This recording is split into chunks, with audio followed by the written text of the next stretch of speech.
Welcome to Silicon Valley Impact, where business insight meets startup innovation. And now, please give a warm welcome for your host, Mr. Brian Sparks! Let it rip. Welcome to Silicon Valley Impact. I'm your host, Brian Sparks. The purpose of the show is to have... Everybody's happy. We are. Let's have those happy. honest conversations about what it takes to build great businesses and communities In your own. so that you can make an impact. You're jumping the gun. You're stepping on my applause and my sound effects. I know. I lost track of where you were. So do you want to try it again? Do you want to tell us what the purpose of the show is one more time? Yeah. The purpose of the show is to have honest conversations about what it takes to build great businesses and communities so that you can make an impact in your own. That's what I was looking for. All right, that was what we were. Now we're in sync. Now we're finishing each other's sandwiches. Yes. All Brian, right. I have Brian, to say, how are you? Yeah, I'm doing good. There's two things I want to say right off the top. And number one, show 50. Oh, God dang. Yeah. I mean, show that's 50. That's applause worthy. I'm 50. I can stretch. I can bend. Is this like a... You don't watch Saturday Night Live? Oh, no. I missed Okay. that. I All right. missed that Yeah. one. So, I'm sorry. Brian, we've done this 50 times, and it feels like just yesterday. It really does. And it's been good. And it's been getting better. And for anybody who's listening right now, tell your friends, you know, we've been here a long time. We've had these amazing conversations. We've been here interviewing really interesting, creative, outstanding, educated, crazy, motivated people. Yeah. And we need to keep getting the word out. So, Yeah. And we're currently... you tell two friends, they tell two friends, and so on and so on and so on. I love that. I love that challenge. So we're laying that out to our audience. You tell two friends and they will tell two friends. Exactly. Yeah, and then we'll still have two people. Okay. And We'll another have thing. maybe two more. Yeah. Brian. Yes, sir. I have to say, when we all walk in the studio today, you are all business. You do so much here, and I can't thank you enough. Over 50 shows, you've carried the engineering and the editing load and the voice of God load. You have just done a lot, and you have been all business. But when you hear that music and you give that intro, you light up. Oh, yeah. I love it. Showtime, baby. Yeah, and I can't thank you enough. I have a great deal of respect for the fans and our loyal following, Brian, and I want to give them what they showed up for. Yeah. Right? They didn't just come here for no reason. They came here to hear me introduce you. It's all downhill from there. Okay. All right. And so with that, Brian, not only do I want to thank you, but I want to thank all our listeners for tuning in all over the world. We're in 20 countries and exponentially growing in listenership. So thank you all for tuning in for 50 episodes, and we look forward to the next 50 and beyond. With that being said, Brian, let's get into it. We've got some rock stars in the house. We even got people in the gallery today. Yeah, we got a lot going on. So there he is. There he is. We got an audience, watching, audience. Those of you who are going to be watching on YouTube, you could see Reza hanging out there in the background. Good to see you, buddy. Thanks for joining us today. Get you a mic in a little while. But let's bring in our guests for today. As usual, we have rock stars.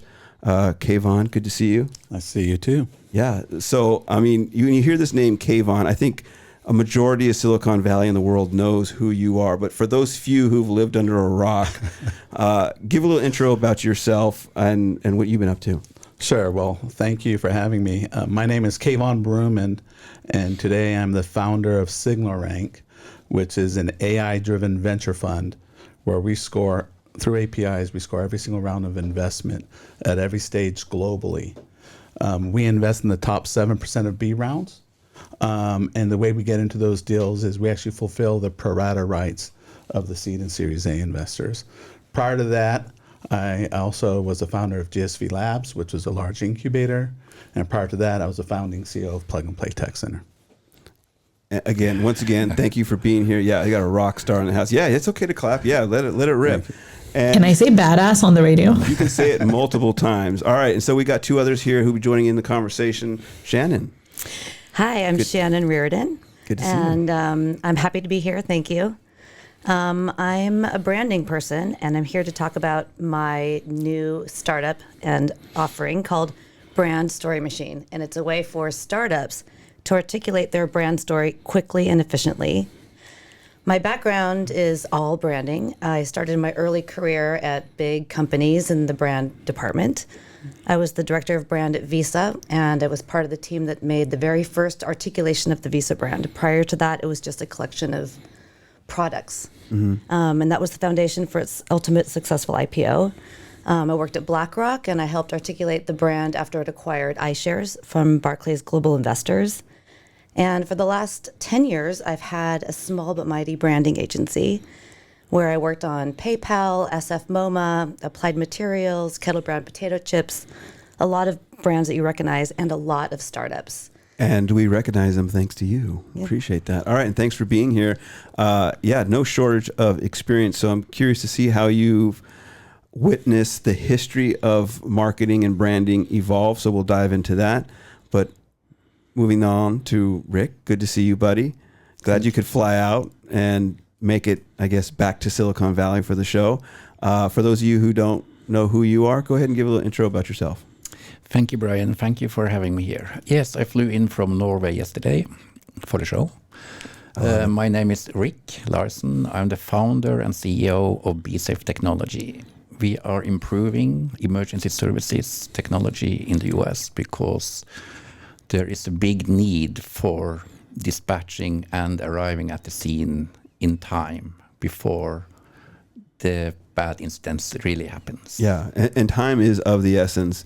And we'll talk a little bit, if you're open about later, about where your passion is coming from this. But you've been diving into this world. Is this your first company? No, it's my third. It's your third company. Yes. So that's, again, what I want to talk to you about. Like, how has it been different, at different startups? Kayvan, you have a lot of experience with this. You've seen a lot of startups. And Shannon, this is your first company? My second. Second company. We got some veterans in the house, Brian. I don't read bios. I just kind of love these conversations to unfold naturally. And I love learning as we kind of go along, as our audience does. So we'll double click on all those areas. But Kayvan, let's start with you a little bit. You've got a long history in startup, and a majority of our audience are startup and VCs. I have to start with you. With all your experience, what is it about this industry that keeps you going, keeps you engaging, and that you love about it so much? I think it's the challenge, and I really respect entrepreneurs who, are passionate enough to really make a difference in the world. And that sounds cliche, but it's actually true. You could talk to a lot, and I could tell, in my opinion, with a certain amount of confidence, whether or not a startup will succeed, just by that energy level that founder brings. And then if you want to add the team to it, that adds another component of success. Mm-hmm. And then if you add a great product, that adds another level of success. So for me, I just love that process. And I'm passionate about helping people. I think part of it also has to do with, I started my career at Xerox. And what I loved about Xerox was the fact that they gave me this training. Startups don't have that training. They don't have that luxury of those resources. So I've kind of committed my life to helping startups and bring those resources that are readily available at the corporate world and bring it to the startup world. I love it. So if you can go back to those days, because I've heard a lot of great things about Xerox, what stands out that would be really valuable based on what you learned in your Xerox years and relevant now? You talk about passion, you talk about sales. Is there one high level piece of insight that stands out? Sure. Well, the obvious one is sales, right? I mean, Xerox had a world-class training program. And that's the one thing I loved about Xerox was, once or twice a year, they send me to Leesburg, Virginia. And that's where their world training headquarters was. Mm-hmm. And, at the time, Xerox had 158,000 employees. I still remember my employee number, 898071. But the way they trained us, I honestly felt that I was working for a startup because, and it's just basically the way they structured their organization and how they empowered their employees. So I think two things, sales and basically teaching you how to be a leader and how to manage an organization, I think were Xerox's two biggest strengths.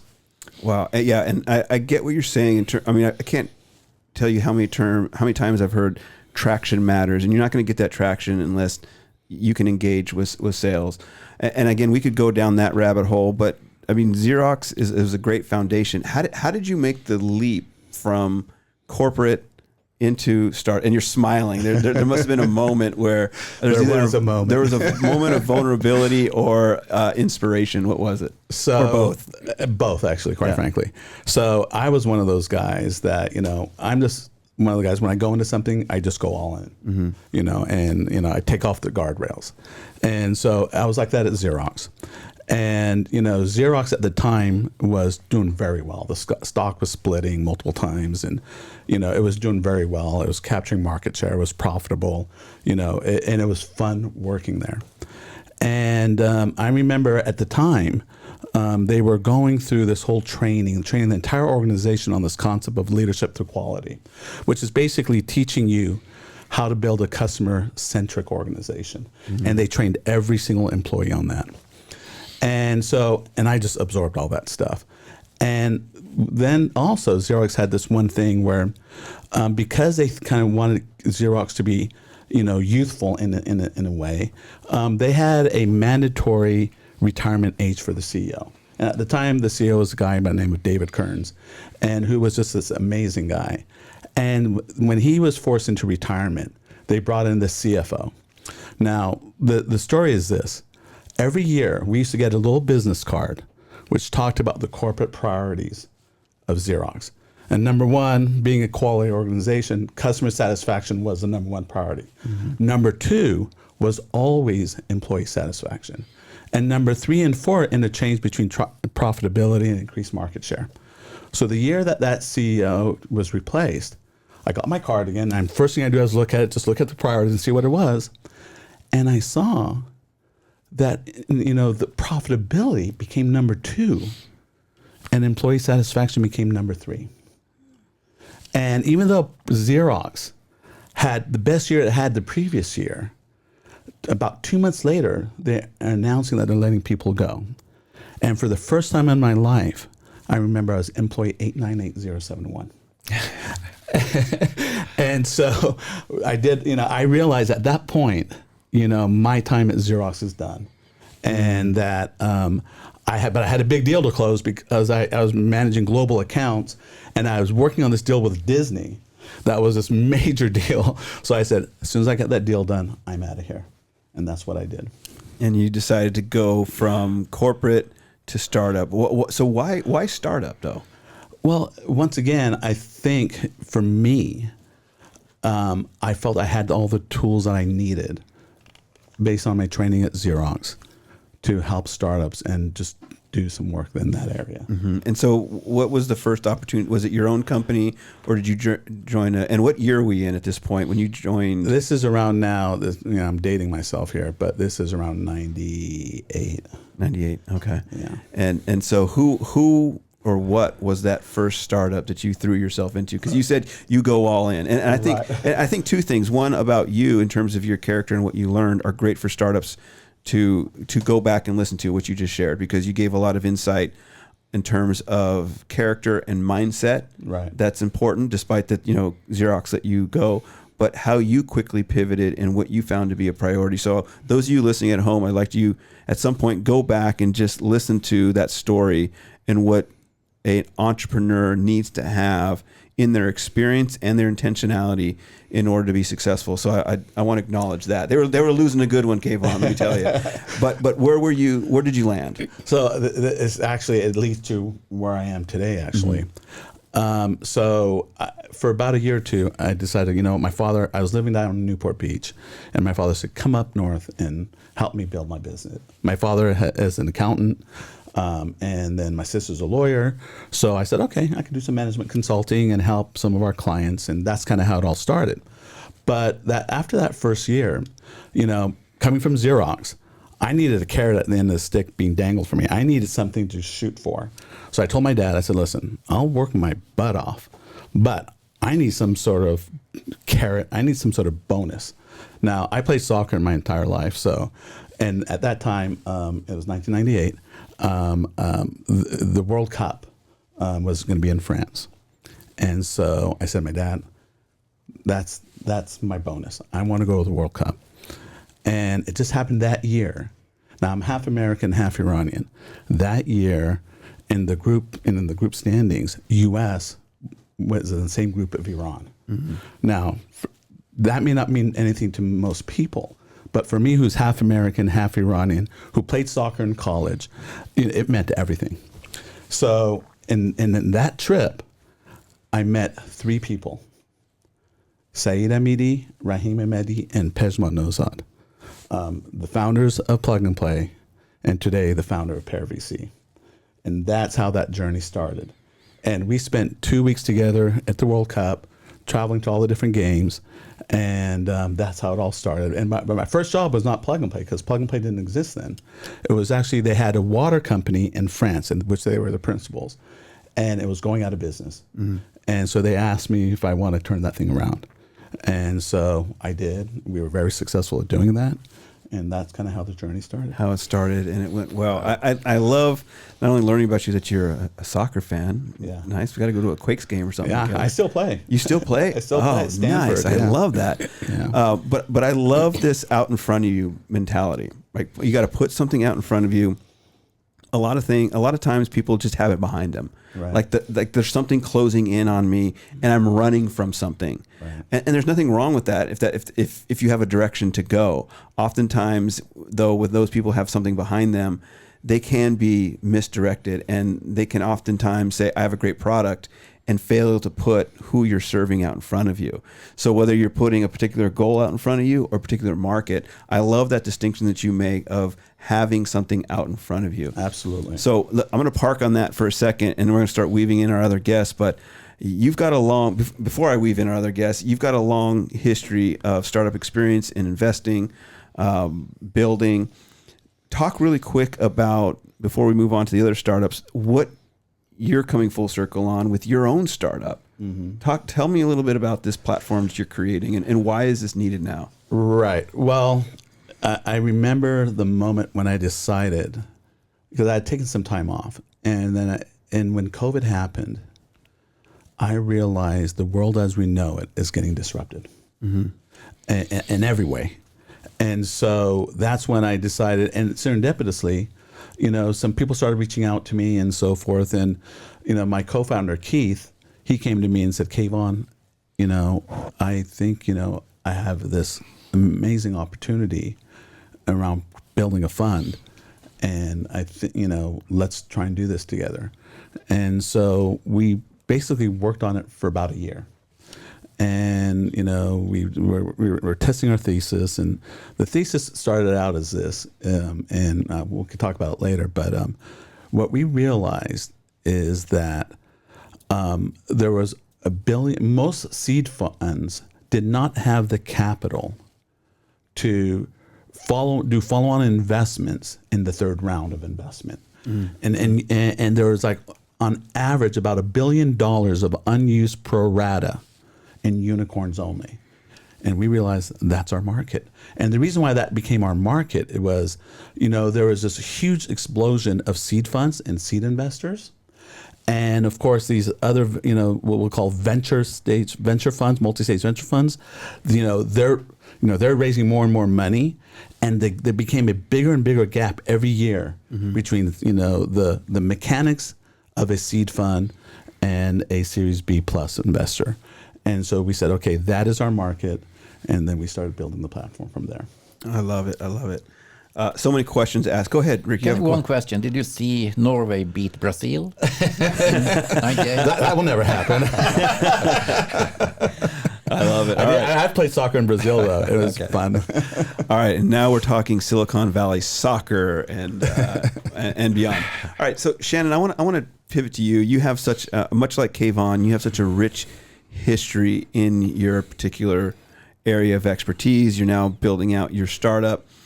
Talk about, with all this expertise and what you're creating now, where you saw a gap in the market and why you felt like, okay, I'm going to address this problem. What was your thought process? My thought process began also during COVID and during the lockdown, and having that break, and I had this agency it was very successful, but I was burnt out. I was looking for something new. I thought I should be an interior designer. I thought I should be an artist. I invented this medical device to scratch an itch under a cast. And all of a sudden I was like, wait a second, I'm an expert at one thing, which is branding. And I need to find, just what can I do with something that I'm really, really good at?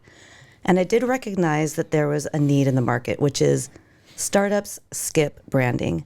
Can I add something? Because what you just said was so insightful. And I don't want those who are kind of playing on the sidelines right now to miss what you just said.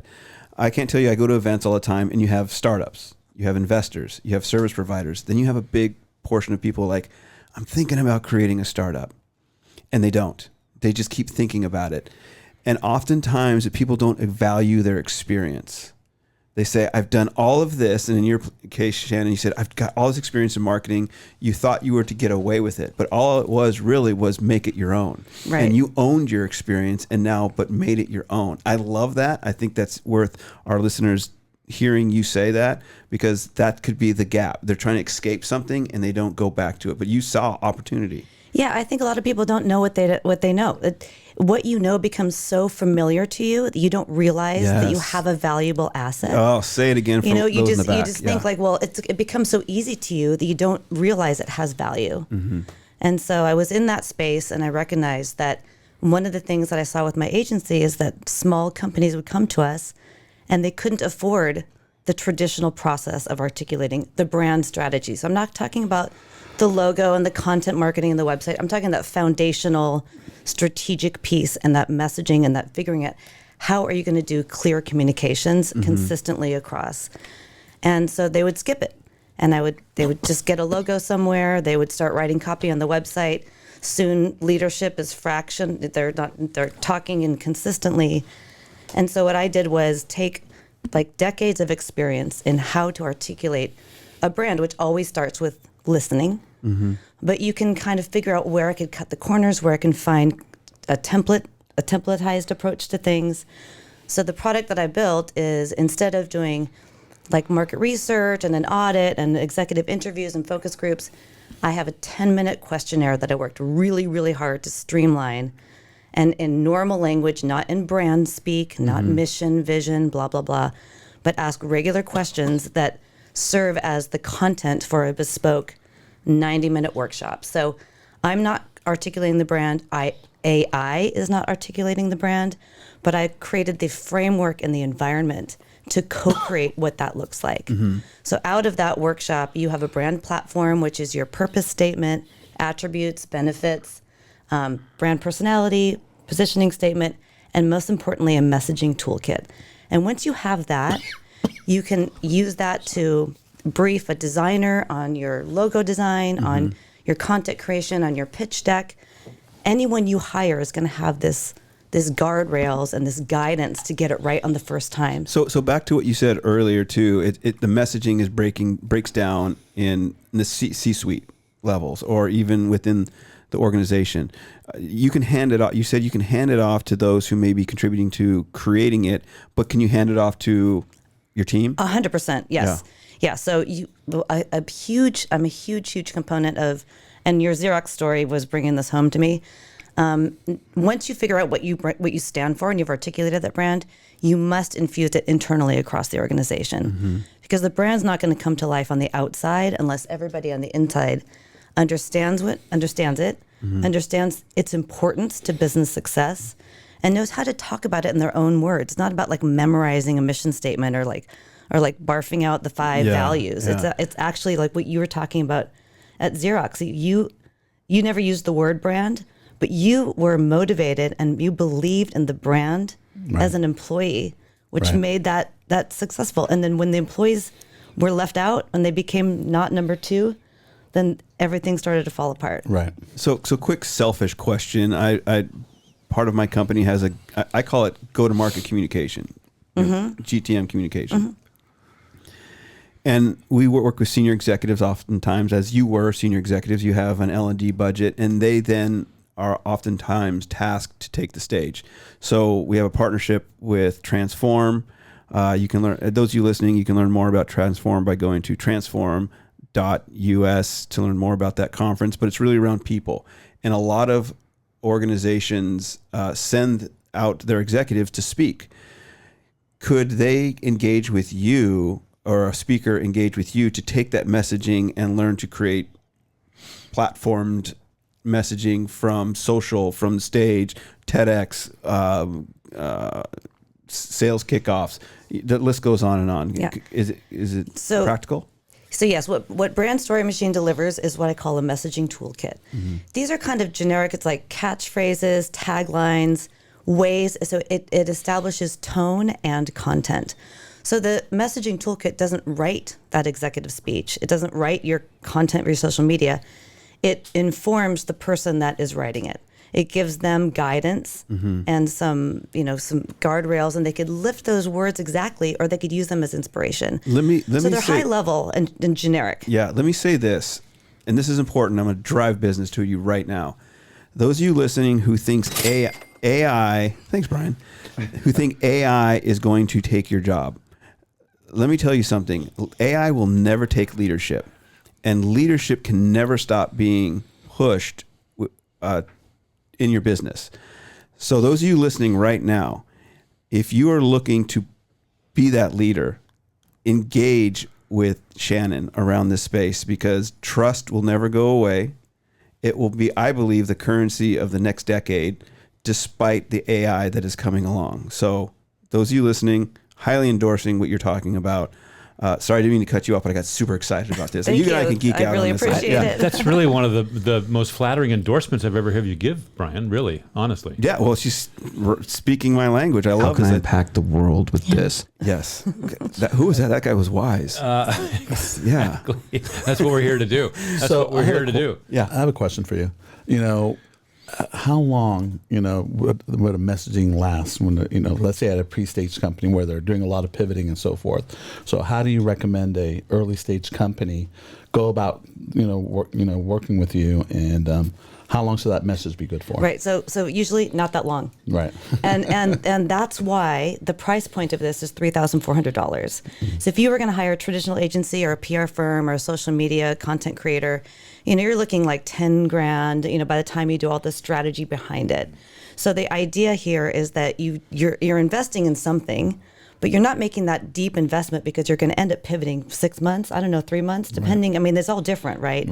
So the idea is that let's just get something that's useful for now, but not blow the bank, because startups are resource challenged and challenged financially. Yeah, I love this. And resource challenged financially, sure, but also in today's marketplace, they're going to have to pivot over and over and over again. And this provides an affordable opportunity to just kind of keep that as part of the budget. Right. It gives you the direction that you need to go in, the guardrails to not screw up, and the ability to pivot and not spend a ton of money. Next level question. I believe that I can geek out on this topic. I believe campaigns are the wave of the future in terms of the way you engage your market. Would the messaging help pivot just the campaign, but yet preserve the main message? Yeah. So if you have a solid messaging strategy, it will inform a campaign. It informs how you write a recruitment ad. It informs how you talk about what you do at a cocktail party. It applies to everything, and you want that consistency across, all those touch points, in order to establish trust and in order to do business efficiently. I love it. Okay, so to preserve me from geeking out, we're at the 30-minute mark. We're going to take a quick little break, and when we come back, we're going to dive into what Rick is doing with bSafe, because again, another product that I highly endorse. In fact, I think you all need to lean in for bSafe's technology, because again, if keeping your family safe is of importance to you, you're going to want to hear this story next. We'll be right back. All right, so welcome back to Silicon Valley Impact. We're in the second half of our show, and we have some great guests giving great insights today. And I definitely want to start to look to you, Rick, and to talk a little about bSafe. Super excited about what you're doing here.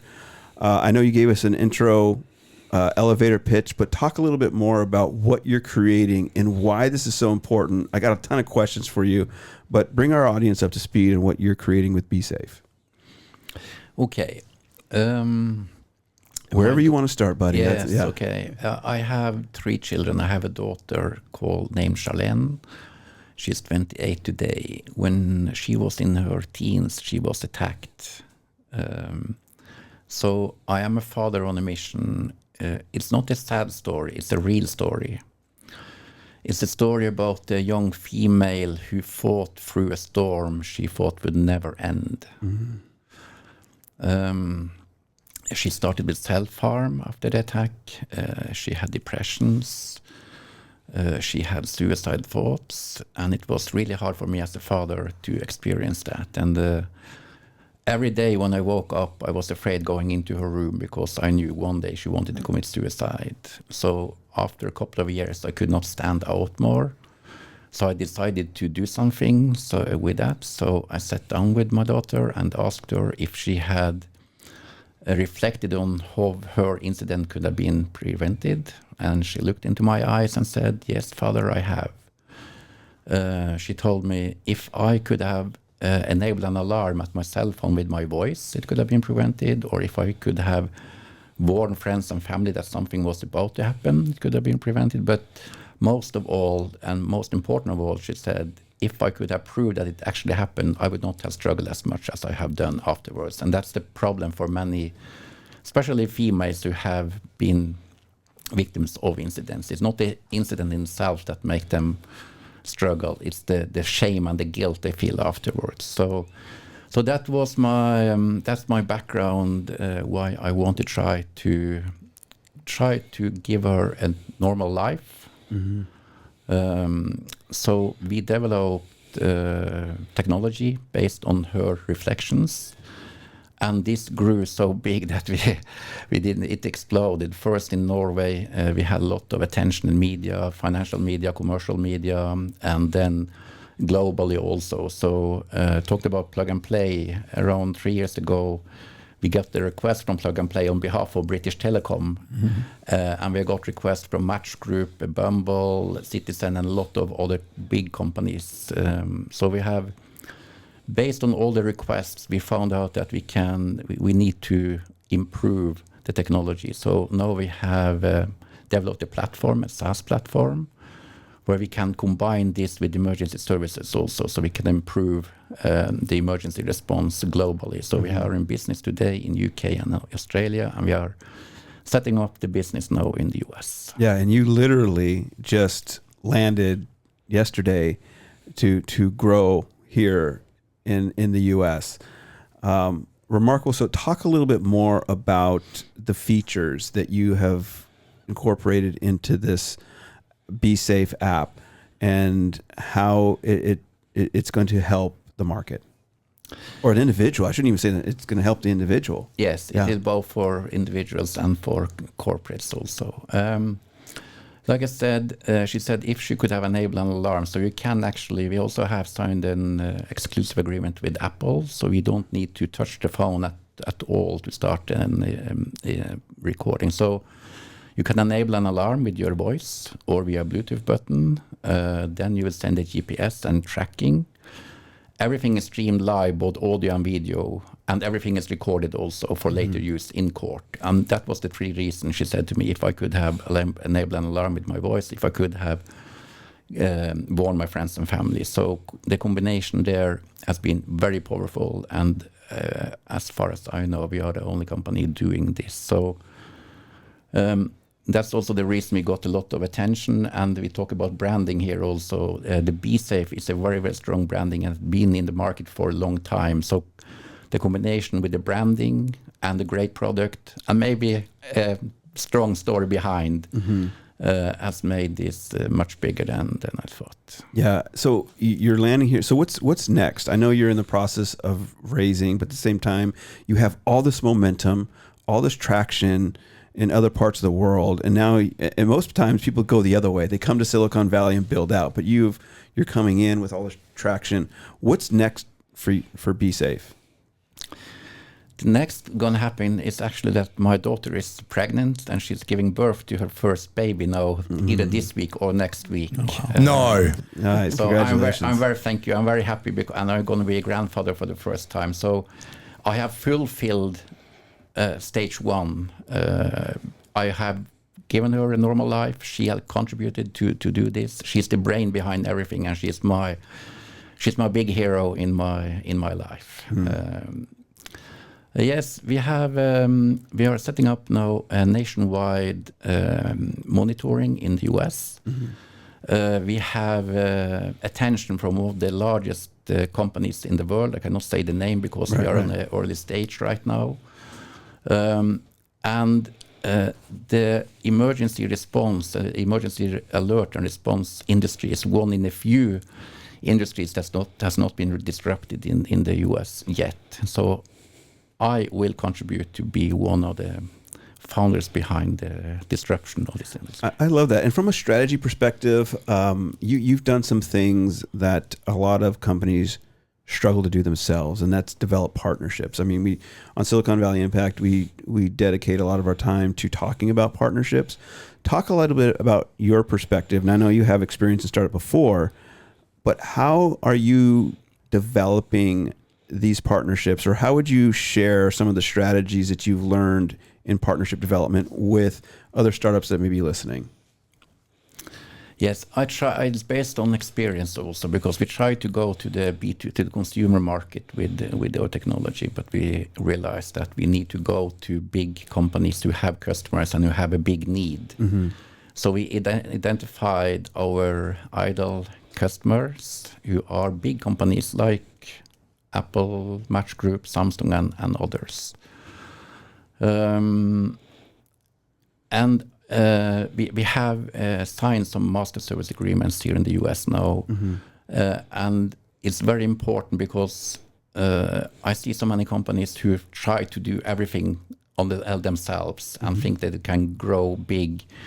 And somebody actually can, but it's much stronger for us to go out there and build partnerships, because alone we have a great product, but together with other companies, for instance, the company we have partnered up with now, it make it much bigger, much stronger, and it make it easier for us to get out there in the world, in the market with our technology. And I do it in the European way. I want to build everything before I go out in the market. So I am very prepared. I've been back and forth now for 1 year here. So now I'm ready to take action and grow big. I love that. Yeah, and most people, I mean, if I could double click on it just for a second, most people say, yeah, we have this partnership, but they just can't get those meetings. And oftentimes those who say, I'm developing, for example, a medical device, right? And we're going to partner with, for example, Stanford. We're going to, that's our go-to-market strategy. Most of the time with investors, and Kayvan, correct me if I'm wrong, you're going to roll your eyes, because everybody wants the big partnerships. Everybody wants to go big game hunting. But when you say, in contrast, okay, we have this medical device as an example, and we've identified a small town in Kansas City, Missouri that has a small clinic, and we feel that they could benefit from this and we can scale from there. That makes more sense. And of course, then you have all points in between, the big game and then the precision of go-to-market. How have you executed and gotten face time in meetings, and the persistence behind getting those meetings, and the story, and what have you brought with you to get that attention that some of our audience may be able to consider they need to incorporate? It's hard work, Brian. It is hard work. It's hard work. Yeah, grind. And it's a lot of background work. When you know the companies or the people you want to attract with you have to do the research. You have to understand them before you go out there. So I think 3/3 parts of the work is the background work I did before I reached out. For instance, we have a Supreme Court lawyer in Norway. I thought, if I want to have this approved in Norwegian court, who is the person I want to reach out to? And it was that guy.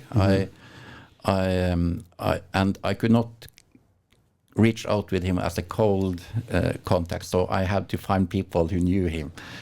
And that's where I work. And I think, I don't know, maybe it's something with the personality that make it easier also. I don't use the story because it's a strong story, and I feel very comfortable about the product we have developed, it means a lot also. So I have spent a lot of time for preparations. It sounds like... I'm sorry, no, go ahead. Okay, and then I'll pass to you, Kayvan. It sounds like what you've mastered subconsciously is positioning and leverage. Like you position yourself right, and then you find the leverage that's going to give you the best returns from a people perspective. That's what it sounds like, because oftentimes people don't do that well. And it sounds like there's something maybe in another episode that we can uncover where we talk about positioning and leveraging, because this is a people game, and trust is the currency. Then ultimately what happens is, business is made based on that positioning. But without me going down my rabbit hole, go ahead, Kayvan, I'll let you ask. I just actually had two questions. One was how much of that experience and success that you had in Norway were you able to carry on? What stuff were you able to bring over to the U.S. in terms of your go-to-market and everything else? And what was different that worked in Norway that is not, you don't believe is going to work here? And then the second question I have is, you said about partners. So am I assuming that your customers are the victims, or you're using customers and partners interchangeably? I take the first thing first, Kevin. Okay. Thank you for your questions. There are so big differences between Europe and the US. So you have to turn everything upside down to understand how it works. And that's why I have been so much back and forth here, to understand the culture, to understand the people. And I love the culture, I love the people. And I also lived in New York and Philadelphia 3 to 6 years back in time to learn. I think the biggest difference is that the need and understanding for safety and security is much higher here than in Norway. Even if we have the same bad statistics for violence and other bad statistics here in the US. I think also because we have a system here for emergencies where the emergency services don't even know where you are. You have to tell if you're getting killed. The first thing they ask when you call 911, where are you? Yeah, wait, I have to see, where am I? Yes. And this is, the infrastructure can be improved. And I mean, with the technology we have developed, we can make a difference there. So both the need and the understanding for safety and security in the US compared to Europe is the main reason I'm here. And the second question? Second question was, you talked about these corporations as your partners. So I just want to know, who is your customer? Is it the corporations or is it the individuals? Our ideal customer is the big companies, like I said, for instance, Match Group, Bumble, Samsung, Apple, and the big ones. Because to implement this, we have done integrations on the biggest platforms globally for emergency services. So it is easy for us to integrate our solution into iPhone, for instance, or Samsung, or with Match Group also, to improve the safety, to improve the security for consumers, but we are not consumer-based. Okay.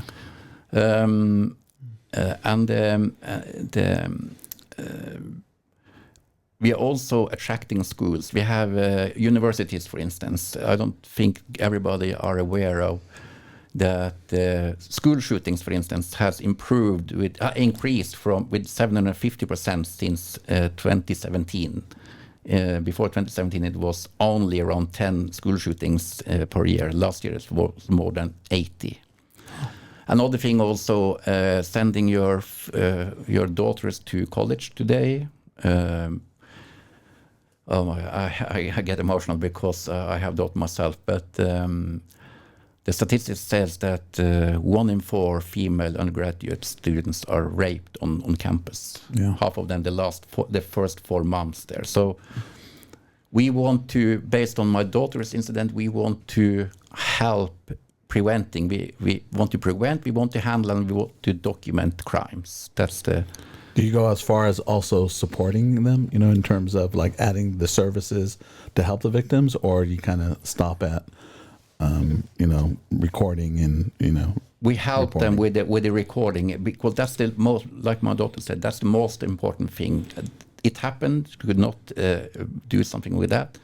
But if she could have proved that it happened, she would not have struggled as much. So the documenting is for her the most important, and that's where we can help afterwards. That's where they can talk about this. That's where they maybe don't need to self-harm themselves or struggle so much. So hopefully it will help a lot of not only female but also males preventing bad incidents. Yeah, a lot to learn with this. And I love what you're working on, and I love the story. I really believe, I mean, we talk about founders, the founder fit, the energy.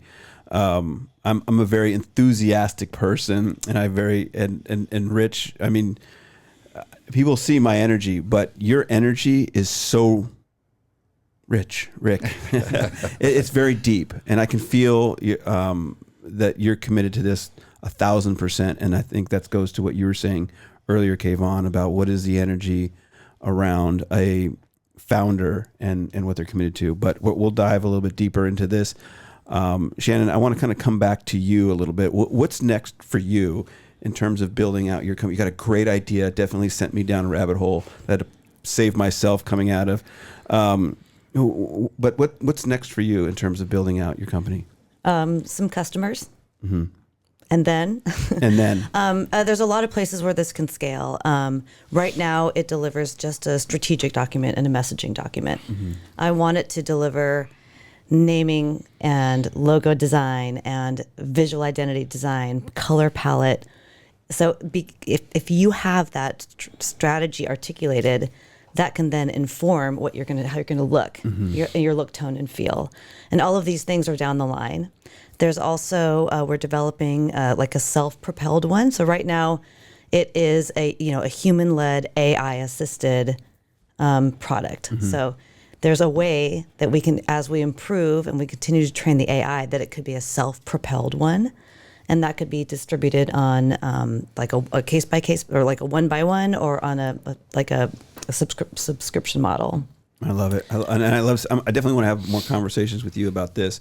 But Brian, we're going to take another quick little break, play a little musical chairs around here, and come back and continue this conversation for a little while.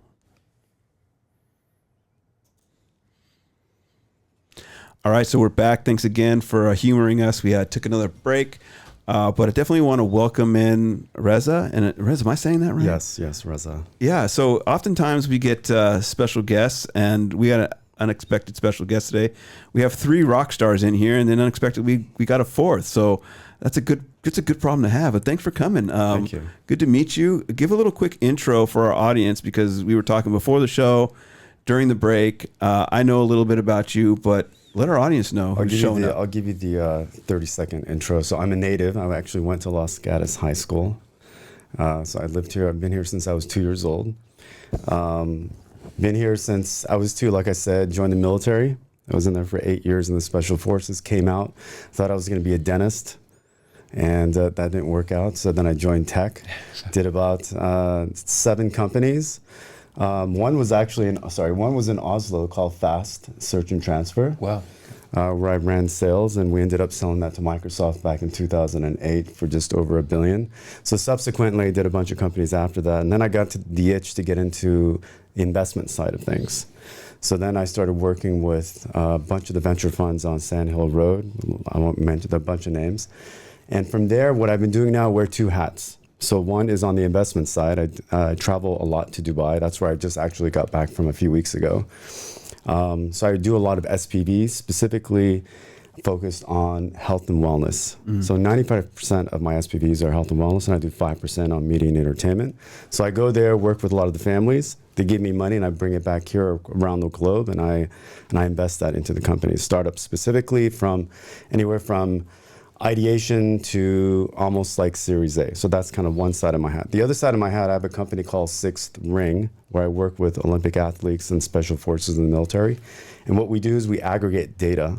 So we try to find the best version of you. So it's human optimization and human performance. So all the data that you aggregate on your Apple iPhone, your Android, historically I can get that. I have a layer of AI that guesses and predicts what you've been doing and what you should be doing, from sleeping, eating, working out, and all those types of things. Mm-hmm. And then from there, we'll go into blood work and everything else. So I know the exact granularity of your efficiencies and deficiencies of what your body should be intaking from a supplement perspective and a prescription perspective as well. Wow. Okay. So that's a mouthful. But with all that being said, I'm going to ask you the same question I asked everybody else here. Out of all that being done, and I saw your Instagram, that's pretty impressive too. We'll talk about that in a minute. Thanks. What is it that you love about this? I love learning. That's the best thing, especially working with startup companies. Learning and then giving back is the impact. Like what I learned from this and what I can give back to the companies, the new companies that I meet with, new entrepreneurs. Like that's what gets me excited. And having these two hats, I can be understanding of where they're at and what they're trying to do. And the biggest thing I look for when I look at entrepreneurs and new ideas coming from is, where did they get that idea? Is it something they just pulled out of their ass, or is it something they actually worked in a specific company? And that's what I appreciate. If you found a niche and a big company that you've worked for, you know, like Kayvan was at Xerox and whatnot. I worked at IBM. If you found an area where it's not really being paid a lot of attention, but consumers are looking for it, you bring that idea and you grow on that. That's what I look for. Some experience, not just something you came up with, you know, out of a box of toys or whatever. Yeah. It wasn't just an opportunity, but something that you see the pain point. Exactly. Yeah. So I got to ask, how'd you two meet? Soccer? You know, we've known each other since we were 8 years old, family. Nice. Okay. So family affair, and you guys seen each other grow. Talk a little bit about your Instagram. You just kind of showed me that. Oh, here's a little bit about me. You got 300,000 followers. I got 300,000. So I do a lot of keynotes, and I also do a lot of motivational speaking. Yeah. I do videos, reels almost every day. And that kind of builds an audience. And based on what I do around the health and wellness space, like it's very helpful just to kind of give back. And it's, like I said, my biggest thing is creating impact. Anything around health, relationships, wellness. And I've had medical device companies as well. So I've been in this space for like a long, long time. Let's talk motivation. So do entrepreneurs and startups need motivation, or is there something deeper? They need motivation, because think about it. Most of the entrepreneurs that start this, they're introverts. It's so hard for them to get out and actually speak and meet people and create. We talked about partnerships. They have no idea what that means. To me, a partnership is a gift to get, right? It's a phased approach. One thing I learned, and you know, when you work for big companies, everything's an acronym. So I created this thing in IBM called REGE, REGE, recruit, enable, go to market, execute. Each one of these is a very unique phase. So I try to instill this in the entrepreneurs that I work with. Each one of these, go out and recruit what you need as a partner, as a customer, as an investor. Before you can get to that next phase of enablement, you have to do these things. So sometimes a lot of hand holding, but most of these guys are introverts. They're really, really smart people, but they're clueless on people skills.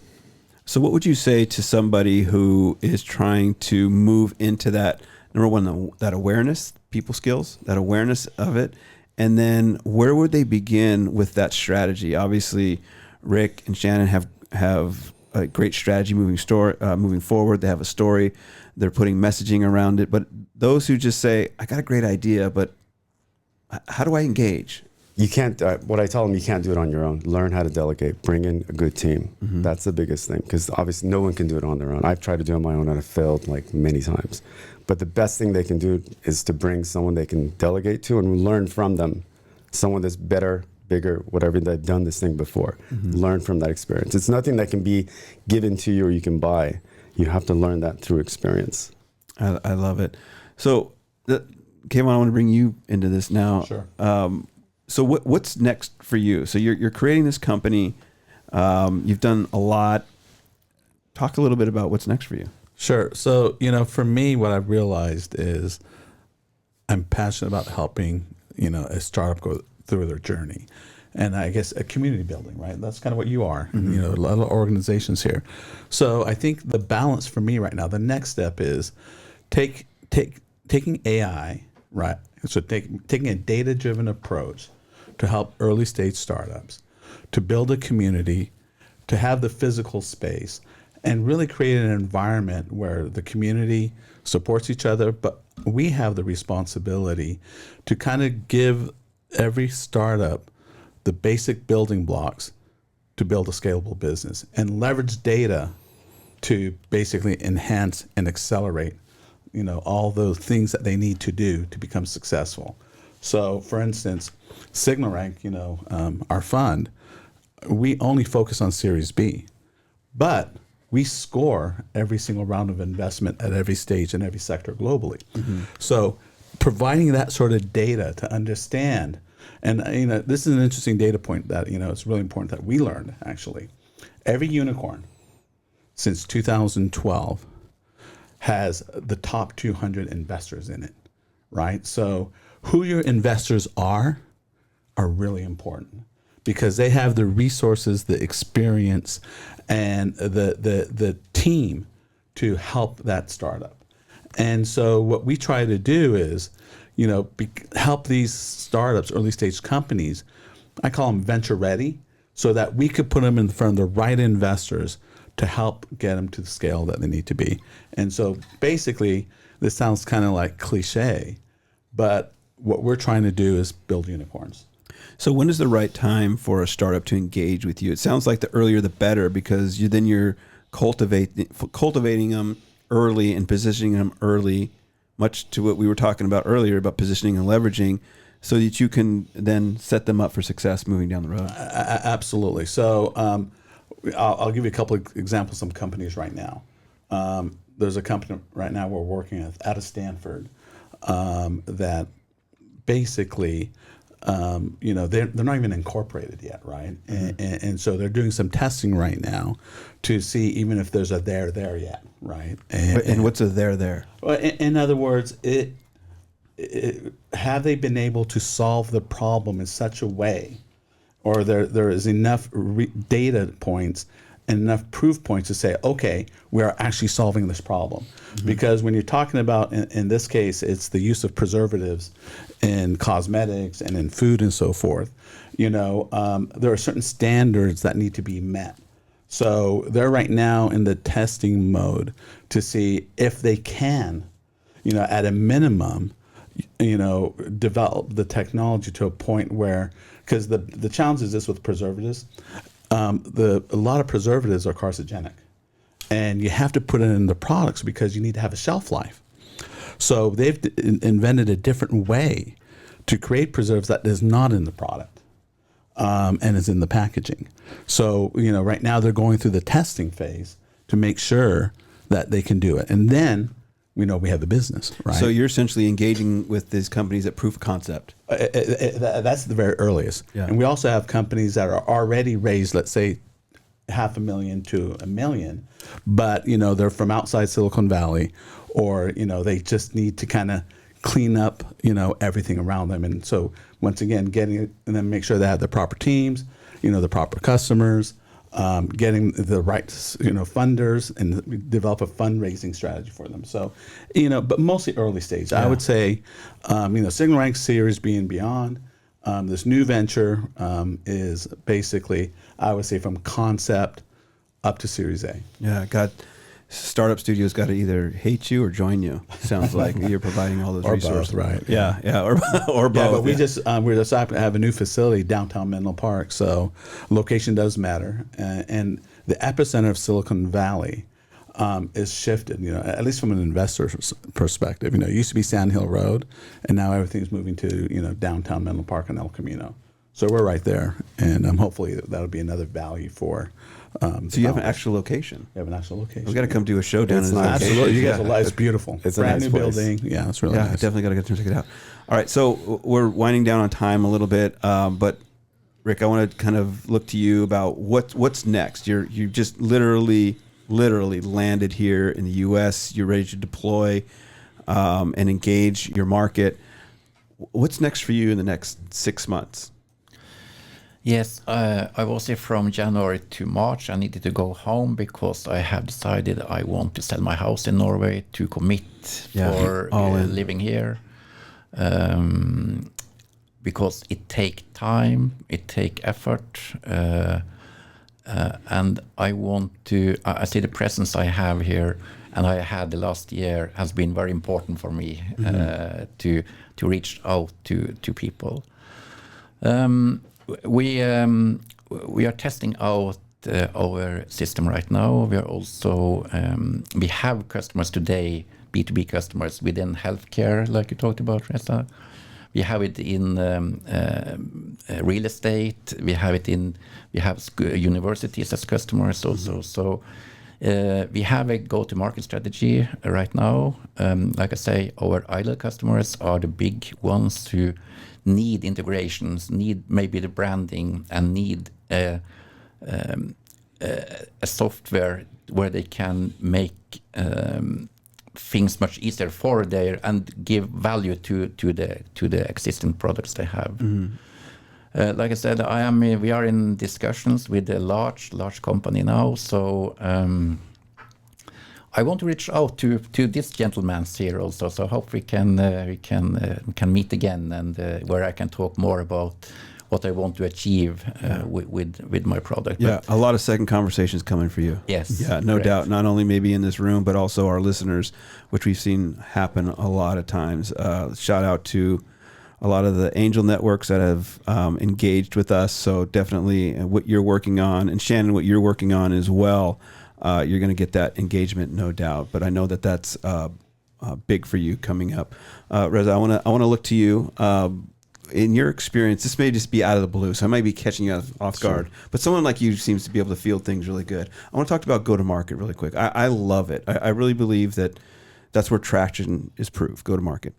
If I just plop that topic in your lap for a very early stage company or someone who may need to pivot, what are some very high-level ideas or tips that you may have seen in your experience that are effective? How do startups need to start thinking about go-to-market to prove that traction to investors? I mean, most importantly, who is your customer? What are you selling to them? What's going to get them excited based on what it is, your service, your product, or whatever it is you're trying to do to these guys? So what is the market calling for? Understand that first before you can actually create any kind of go-to-market strategy. That's the first thing. Second is the people, again, going back to the team is really important.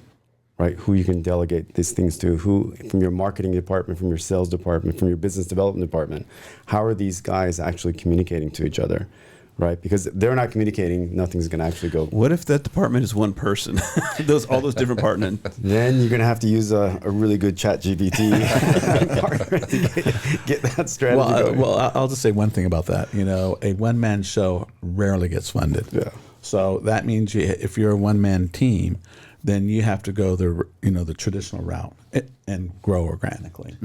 Okay. But I don't know a situation where a company will get funding on just a single team. So is it coming though with ChatGPT and all these AI tools? I mean, who knows? Yeah, possibly. Okay, well, potentially, right? But I don't think we're there right now. We're not there yet. Yeah, and the investment community is not ready for that. I mean, you're talking about an agent that is going to build a company. And we're not quite there yet. And the nice thing about startup world, it is still human centric. But an AI is used as an enabler, the way I look at it. But it's progressing. We have a company right now, that we're advising right now, and they are taking machine learning, artificial intelligence, a reasoning machine, and all this stuff together to create AI systems. And so, that's, and the results that they give is absolutely amazing. Yeah. I like that insight and that way of looking at it. Rick, go ahead. I also have learned, in addition to build networks, it's very important to build a good team, like you said. In my team, I have a guy called Eric Running, and he was a captain in the US Army, and he has made security systems for FBI, for the Port Authority to New York. He was the last person out of the South Tower when it collapsed, written a book about the escape from the Twin Towers. So when I build credibility, it make it easier for me also to reach out to other people. So for other founders to build a team and to have people on your team, it's very, very important. I meet it all the time. Traction and team is so important. And I can add to that too. I mean, to have a successful go-to-market strategy, you have to have that brand strategy. Yeah. So, and if you are able to articulate what you stand for and what the company is about, you're going to be able to draw in those teams, those human beings that are going to be the foundations for success. But if you aren't able to clearly articulate who you are, you can't really do a solid go-to-market strategy or a recruitment effort. 100%. There's one other point I want to make that I think is really important. A lot of founders that are, have, maybe friends and family money or small seed money, they think they cannot recruit the best talent unless they have the money. And that is the biggest mistake I think that a founder can make. Because at the end of the day, yes, the financial is, a consideration for a top candidate. But what they really want to see is if that founder is 100% in, and what drives them, and how motivated they are, and can they motivate them. And the money, they'll be willing to take that journey with you if they believe in you and the product. And so I always tell a founder, always be looking for the best people at the earliest stages, at the concept stage. Just try and find the best people. I love that. Build the team. Yeah, I love that. And so, Reza, you were on number 2. Were there any other I think tips in the we queue? really talked about it. We can have a whole discussion on just team building because there's also a lot of drama. There's also a lot of train wrecks that happen if you don't find the right people to work with you, right? Forget about work for you, work with you. And right needs to also kind of be defined because it doesn't necessarily bring on your best friend. Exactly. It could be, hey, friends and family are always train wrecks. I always stay away from that. Yeah. It never works. That's a good point. But just try to find good people that are smarter than you. That's the best. That's the best advice I can give you. Yeah, I should be a 10-time entrepreneur at this point. Well, the number one cause of failure in early stage companies is the team too. Yeah. Number one failure. Yeah. I love it. This is great. I think we could go on and on. Maybe there's a part 2 coming with having you all come back. I think this is a great topic, great insight, great crew, Brian, today. What do you think, man? Yeah, I would say that I could go on and on and on. I mean, you've been. I've been going on and on and on. Is that what you're saying? Wow. Everybody's happy.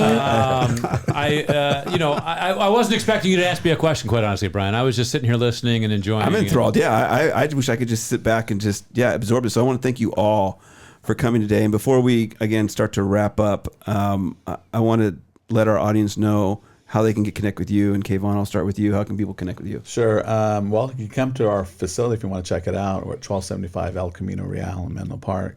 Or my email is kb@signalrank.co. Love it. You guys have a website you can look at too? SignalRank does, yeah. But the facility does not yet.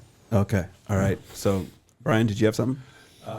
I just want Kayvan to speak into the mic so we can hear him. Oh, okay. Yeah, good tip.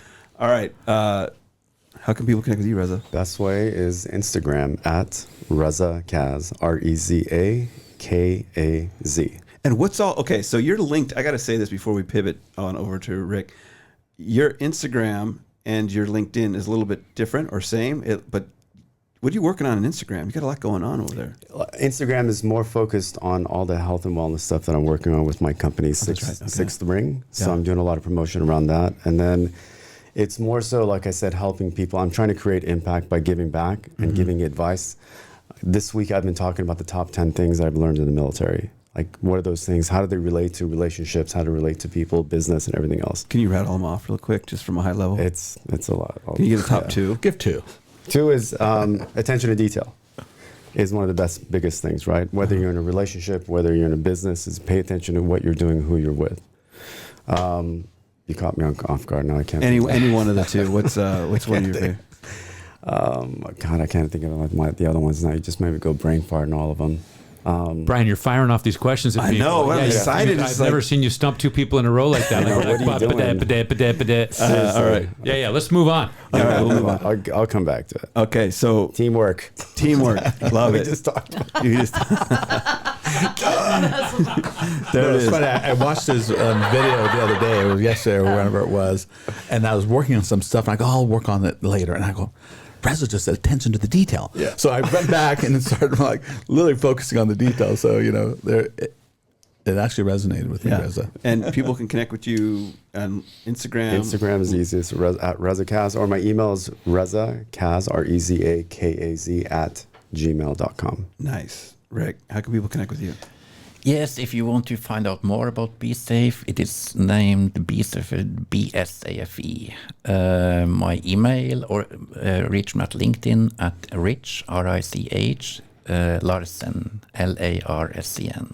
And if you're on LinkedIn, I got you tagged all over everything that I'm doing. So you can, if you're already following me, you can find Rick that way as well. Did I step on what you had next? No. That was everything? Okay. Our webpage is getbsafe.com. Get bSafe. Okay. And Shannon, definitely want to have people connect with you. What's the best way to do that? Okay, well, it's called Brand Story Machine, and you can just Google Brand Story Machine, or the URL is www.make-your-brand.com. I love it. Oh, I like that. So, Brian, I never know what's going to happen when we throw people in a room together, but for show 50, we throw some rock stars in the room, and this turned out I think awesome. show 50 is legendary. In the can, as we say. I like that. I mean, couldn't have had a better show for show 50. Yeah. And Brian is always very proud of you and very, honored and privileged to be working with you on this project. Likewise, buddy. Yeah. All right. And I want to thank everybody for listening today. You can catch us every week. We're rolling out a new show, and we'll see you next time here on Silicon Valley Impact. Stay safe, and we'll see you soon.